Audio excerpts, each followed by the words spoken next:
चेहरे पे उदासी लिए खोपड़ी खुजा रहा हूँ, भाग्य की लकीर मेरी हर जाई हो गई। करके जुगाड़ पाई खुशियाँ पार, ऐसा बैड लक यार के सभी पराई हो गई। तो झील के किनारे जिसे चाउमीन थी खिलाई, आज वही किसी और की लुगाई हो गई। झील के किनारे जिसे चाउमीन थी खिलाई, आज वही किसी और की लुगाई हो गई। सुबह तो कांग्रेस के ही साथ घूमती थी, शाम होते होते वो तो भाजपा ही हो।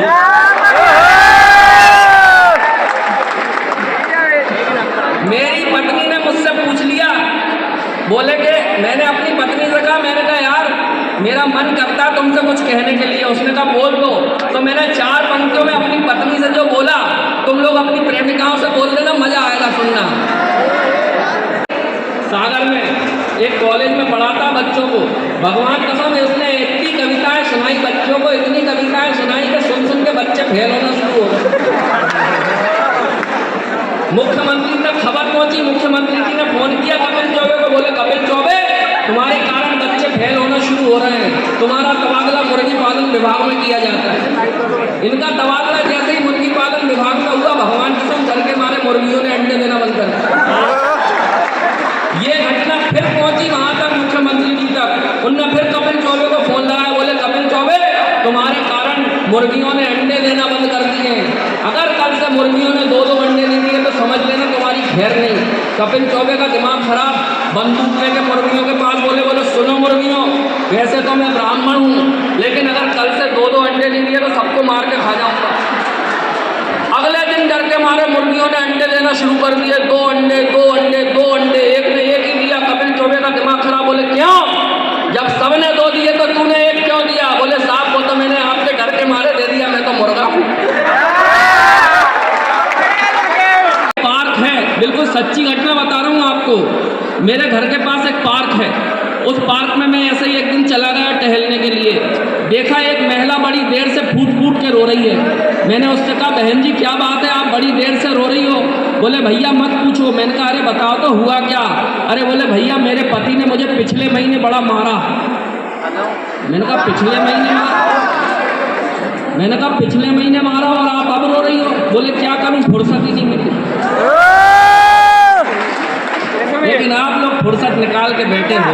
मुझे कविता क्या होती है, आप कविता के सम्मान में यहाँ बैठे हैं। देश के बड़े कवि प्रकाश पटेरिया जी, उन्होंने कहीं कविता के लिए कहा कि गुरु नानक संत कबीर जायसी के आंगन में पली हुई, कवि केशव के घर के बाहर निकली रत्नों में मड़ी हुई, जब मीरा की करताल बजी तो कृष्ण भक्ति में लीन हुई, मति राम बिहारी घनानंद को मिली प्रेम में मड़ी हुई, जो जगन्नाथ रत्नाकर को गंगा अवतरण कराती है, ऋषि वाल्मीकि वो पावन बेटी कविता कहलाती है।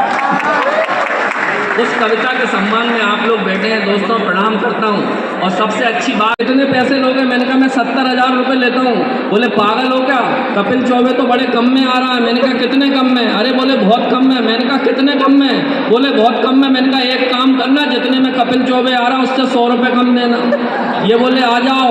यहाँ आके पता चला कि कपिल चौबे 100 रुपये में ही आए।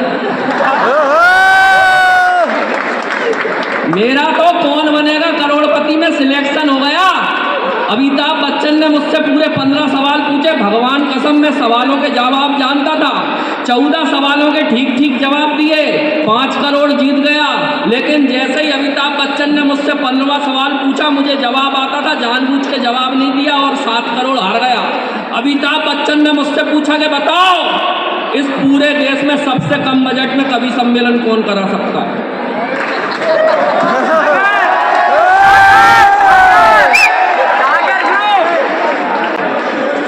भगवान कसम में 7 करोड़ हार गए, लेकिन नरगिस गुप्ता जी का नाम नहीं लिया।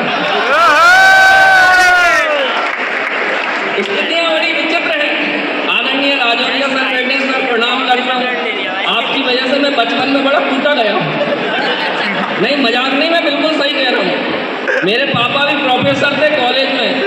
वहाँ जब भी कोई नया प्रिंसिपल आए, मेरे पापा मुझे 1 लाख दे साले, जब देखो जब बदमाशी करता है, ये नहीं कि पढ़े लिखे बड़ा हो गया ऐसा प्रिंसिपल बनना।